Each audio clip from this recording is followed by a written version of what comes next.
Okay, dear students, in our previous lecture, we talked about feminism, especially with an structural perspective. And in this lecture, I'm going to tell you about post-structural theories, which are related to, which are linked to feminism, and feminist or post-structuralist era too. So keep in mind that structuralism and post-structuralism are related, but with certain difference over there. One, so post-structuralism does not mean that it is something that comes after structuralism. It is something. It's a sort of the perspectives are totally different one. We people have already studied there. So, and post-structuralism is a term for philosophical, theoretical, and literary forms of theory that both build upon and reject ideas established by structuralism, the intellectual project that preceded it, that we people have already studied it. So here we can see theories, philosophies, interpretations that have especially in structuralism, we study what is this, why this social construct, but post-structuralist theory basically fills the gap and also tells how is this. So when we are studying what structural construct or social construct are used, that comes in structural aspect. And when we people are going to talk about that, how do these structural elements happen in society, basically this is post-structuralism. So post-structuralism is a term for philosophical, theoretical, and literary forms of theory that both build upon and reject ideas established by structuralism. This is the same thing, it has been repeated here, but it is different. It's not the same one as we can see in structuralism. Feminism, once again, though we have talked about a lot about it. However, feminism is the belief in social, economic, and political equality of the sexes. Although largely originating in the West, feminism is manifested worldwide and represented by various institutions committed to activity on behalf of women's rights and interests. So, though its start is can be traced in West, in America and European, in France and certain other countries, Germany, but we can find that now in Asia, in Russia and other parts of the world also it has impacted. Even in Arabian countries, African countries, it has all over the world. It has its impacts, and its impacts can be traced now. We can also find its traces, especially they are at their height in Pakistan, in different activities, protests. Women are staging at different fora.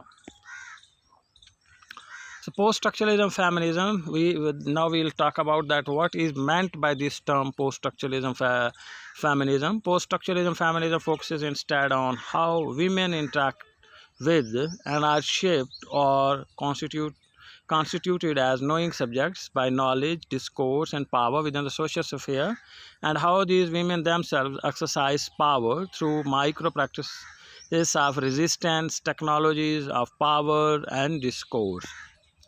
So, a feminist post-structuralist perspective offers an alternative paradigm for the study of gender bias in history text.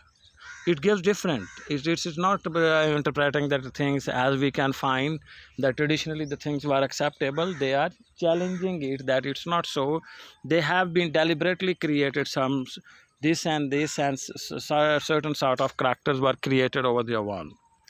It focuses on multiple perspectives and open interpretations, opens up space for female voices of the past and present, and deconstructs realist historical narrative. So this deconstruction is part of post-structuralist movement. Our aim in this is actually to discuss feminist post-structuralist as an innovative approach to history as a school subject, and to demonstrate the implications of the analysis of school history text, different texts and literary text and fiction, and different ways how women are presented or how women have been portrayed there deliberately by one particular group. So here we can see famous contributors. It can be Drida, Sosis, Helen Koff, Eric Gary, and Julia Kristeva. So some of them are French and some are English, and from different background the people are there. So Drida feminism is actually the operation through which A woman desires to be like a man, like a dogmatic philosopher, demanding truth, science, objectivity. He is always through this construction saying that why not for woman, why for men? So this is feminism. He has given a different perspective, and he has deconstructed all the texts have been reread in a different perspective. Previously, they were written and composed and different, but they have been reread in different perspective. One in the lens, basically, lens is a theory I have told you, and through feminist, post structuralist feminist lens, the text have been reconstructed. The way women were presented, even you can see in Shakespearean text how women were presented there. Just take example of Polonius' daughter Ophelia is there and Gertrude is there. So feminism is therefore accused of eliding differences and judged to be just another form of Western metaphysics, pinning its hopes on truth and objectivity. Research for Women aims to emancipate women, freedom, and improve their lives. Feminist research includes research on women and research for women. They believe that any method can be feminist.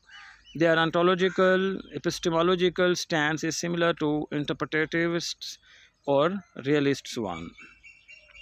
Feminists and feminism and deconstruction have influenced literary criticism by rethinking the terms of sexual difference, politics, and ethics, emphasizing interdeterminacy, the openness of interpretation, and the importance of difference. Their alliance has given rise to powerful interrogations of representation of women across a range of literary fields.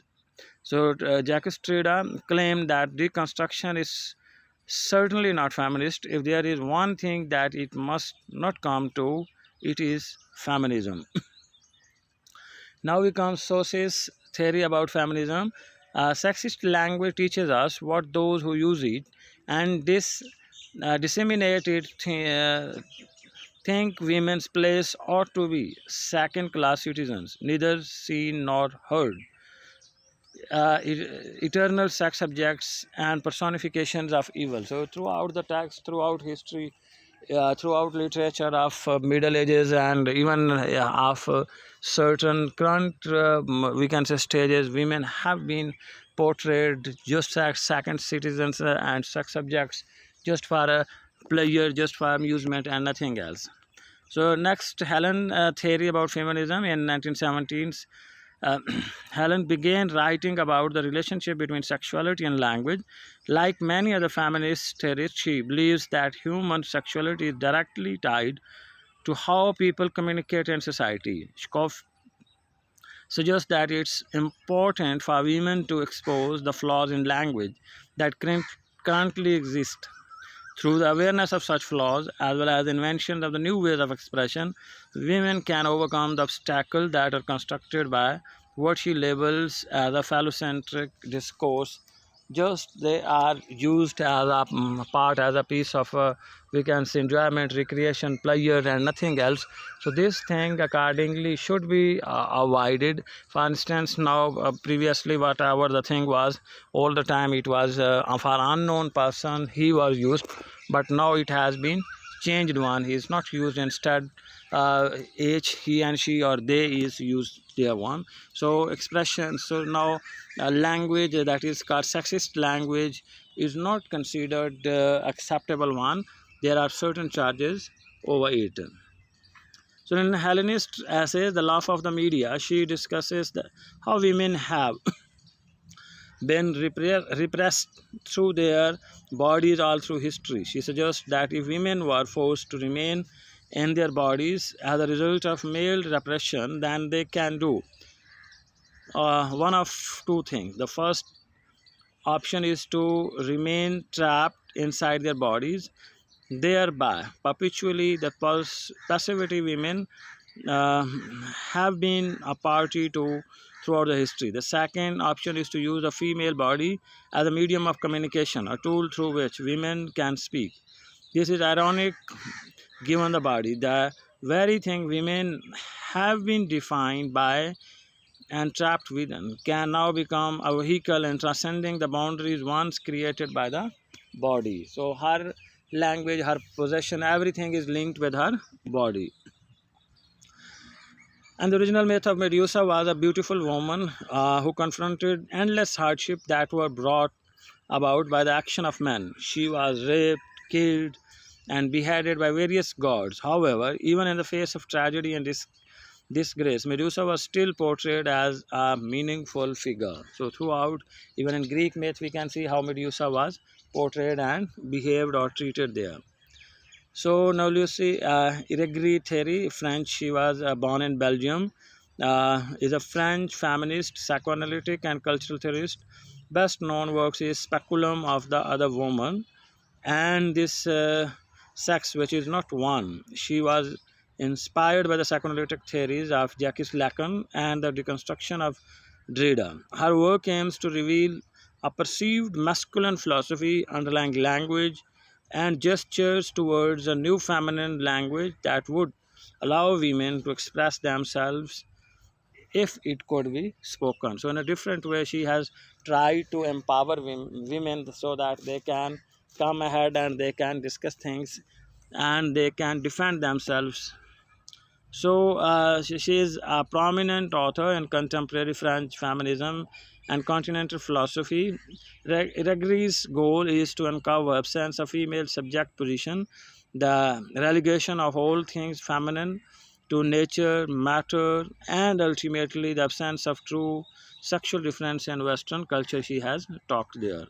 And next important woman that's post-structuralist is Julia Kristeva theory about she was born on June 24, 1941 in Bulgaria. Kristeva is Bulgarian French philosopher, literary critic, psychoanalyst, feminist, and most recently novelist who has lived in France since the mid 1960s. Kristeva has become influential in today's international critical essays, cultural theory, and feminism after publishing her first book in 69.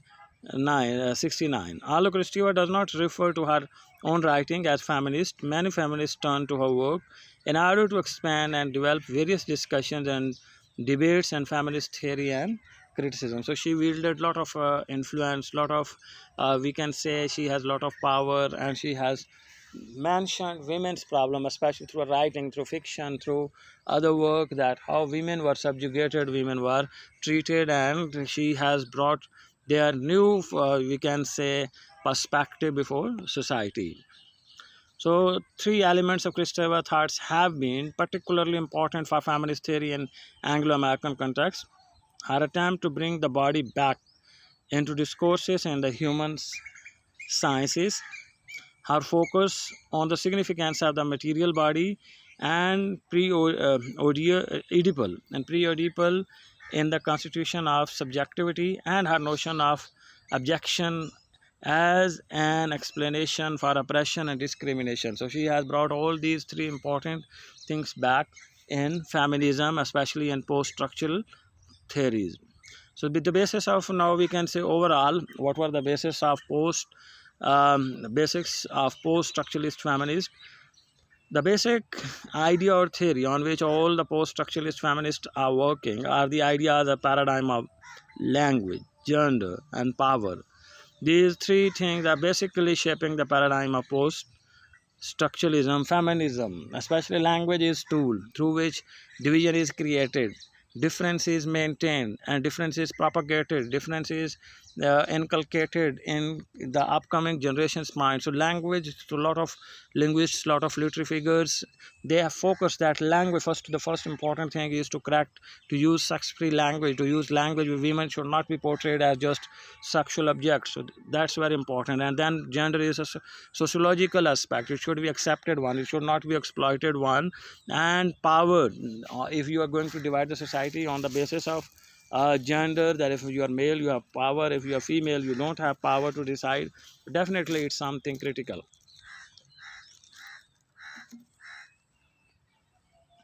So thank you for it.